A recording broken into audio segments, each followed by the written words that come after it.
نہیں کریں گے، اس لیے کہ انہیں پتہ ہے کہ ہم نے آخرت کے لیے کیا بھیجا۔ لیکن جی پہلا حکم آ گیا یا ایھا الذین آمنوا کہہ کے، پہلی آیت قرآن پاک کی پہلے سپارے میں پہلی آیت جس میں اللہ نے کہا یا ایھا الذین آمنوا، تو پہلا حکم آمنوا کہہ کے آیت نمبر 104 میں جو اللہ نے حکم دیا ہے نا، وہ نبی پاک کی تعظیم کا حکم ہے۔ پہلا حکم ہی اللہ نے حضور کی عزت اور ناموس کا ارشاد فرمایا۔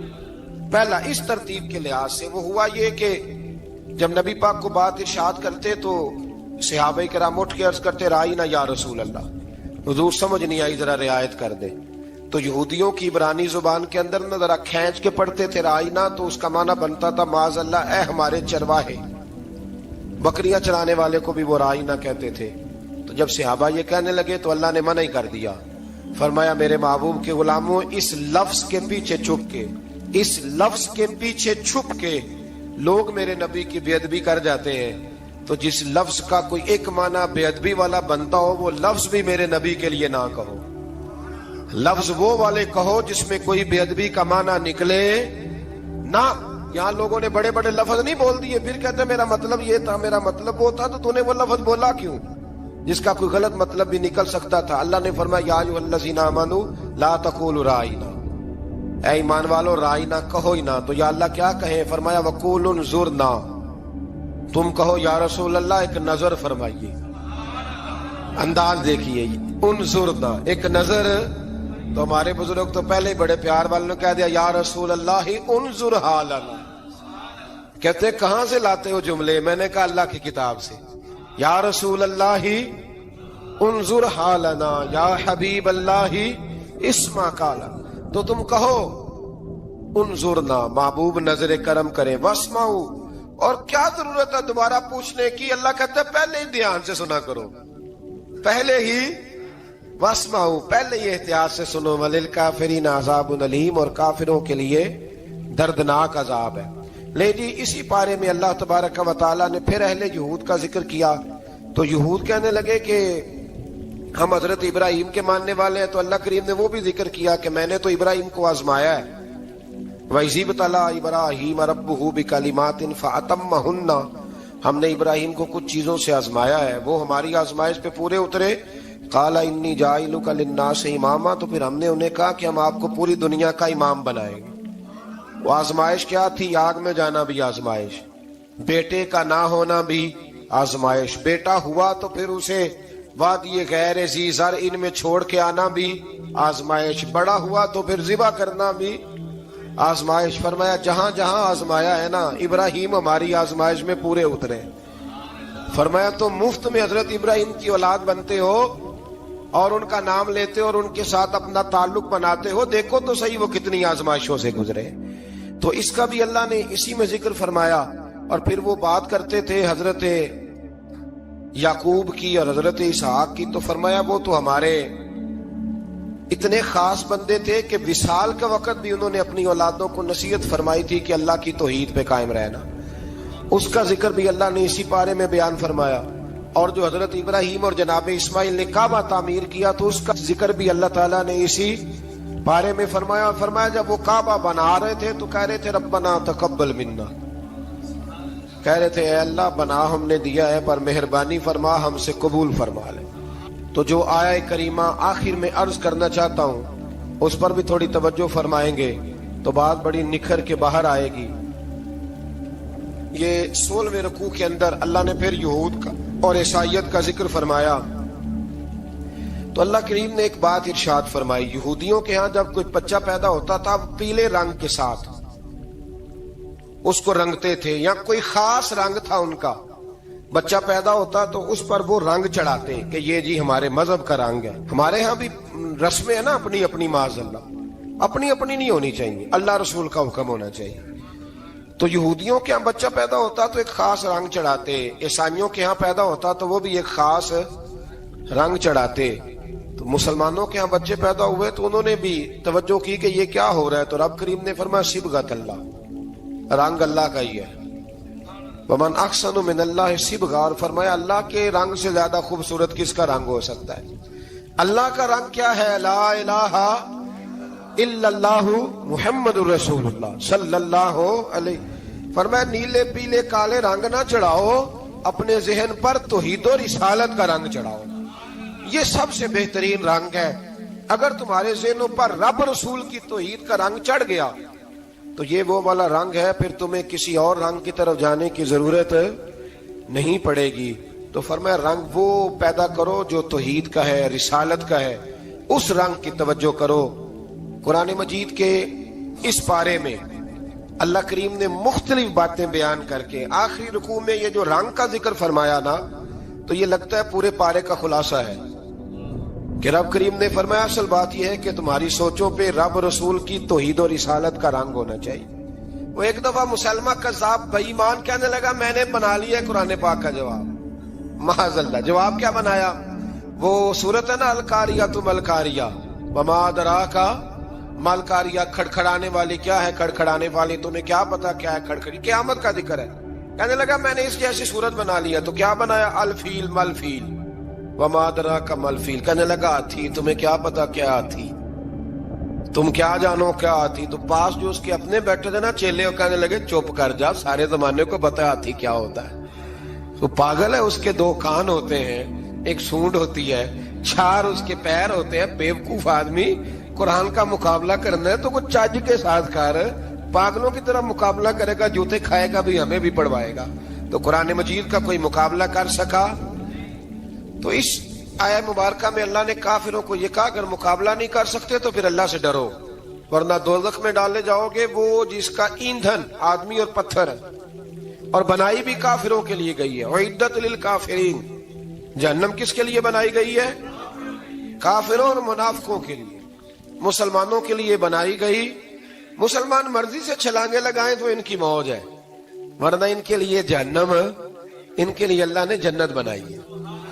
اور یہ بات کرتے ہی رب کریم نے فرمایا اے محبوب علیہ الصلوۃ والسلام، مومنوں کو خوشخبری دے دیں کہ اللہ نے ان کے لیے جنت بنائی ہے، اس میں باغات ہیں، انہیں رزق دیا جائے گا کھانے کے لیے، اور اس میں انہیں پاکیزہ بیویاں دی جائیں گی، اور پھر وہ اس میں ہمیشہ رہیں گے، انہیں اس سے نکالا نہیں جائے گا۔ آگے جو آیات کریمہ ہے نا، اس کے اندر اللہ تبارک و تعالیٰ نے فرمایا ہے کہ اللہ حیا نہیں کرتا سمجھانے کے لیے مچھر کی مثال بھی دینی پڑے۔ فرمایا قرآن سے کچھ لوگ ہدایت حاصل کرتے ہیں اور کچھ گمراہ ہو جاتے ہیں۔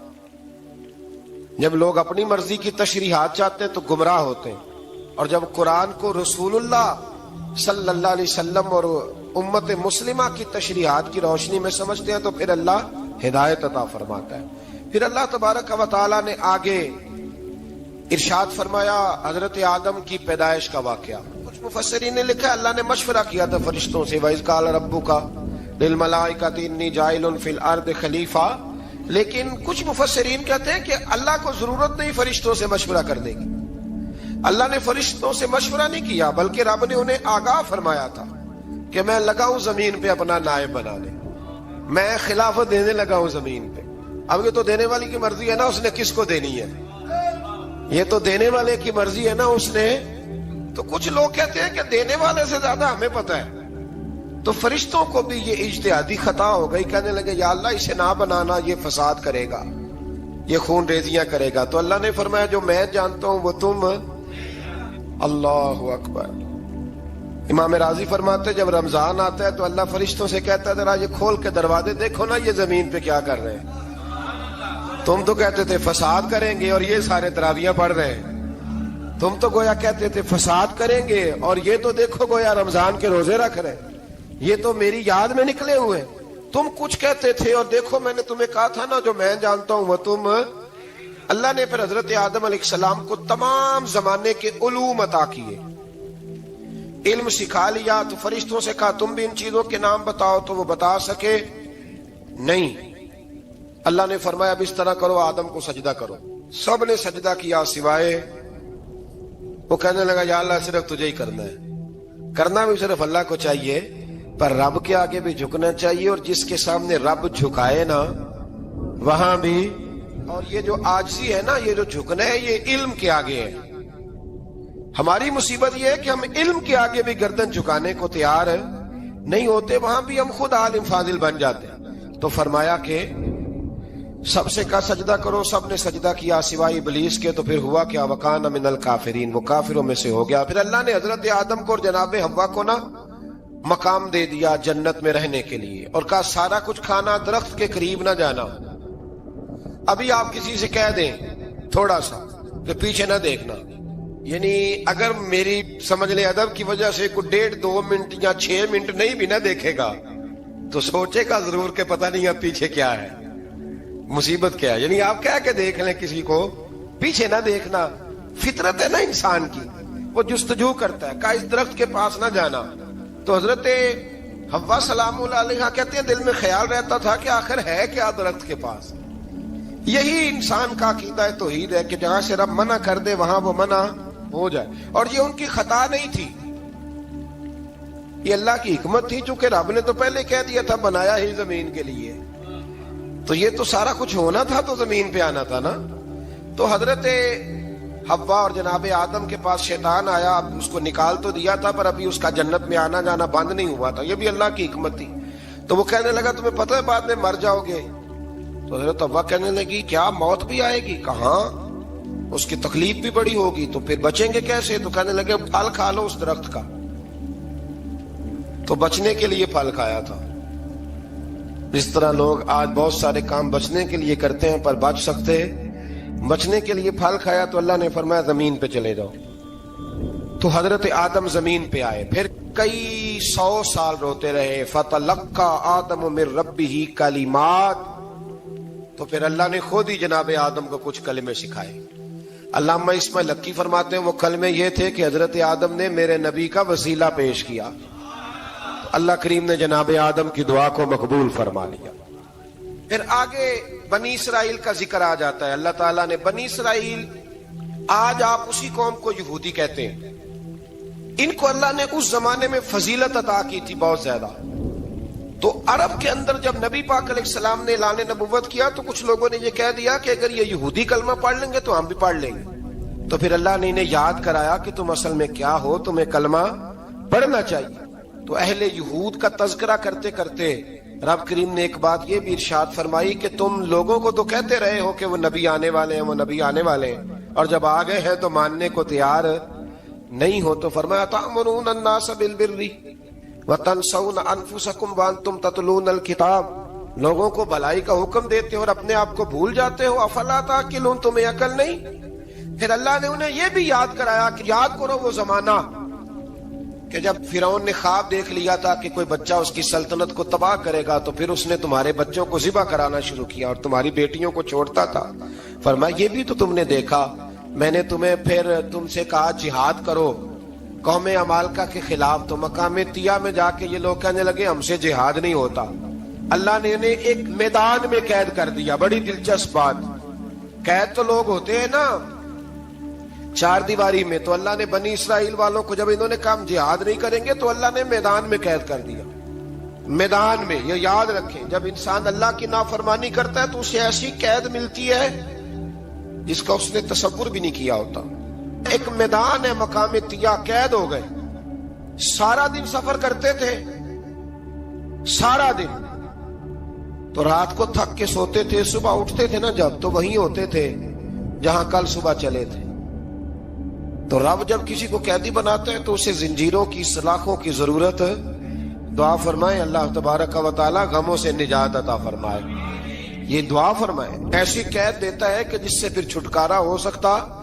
تو بنی اسرائیل کا بہت زیادہ تذکرہ اس بارے میں اللہ تبارک و تعالی نے پھر بیان کیا، اور پھر کہا کہ انہیں جو حکم دیا جاتا تھا یہ اس کی سرتابی کرتے تھے، پھر اللہ نے ان پر ذلت نازل کر دی اور یہ ہمیشہ اس کا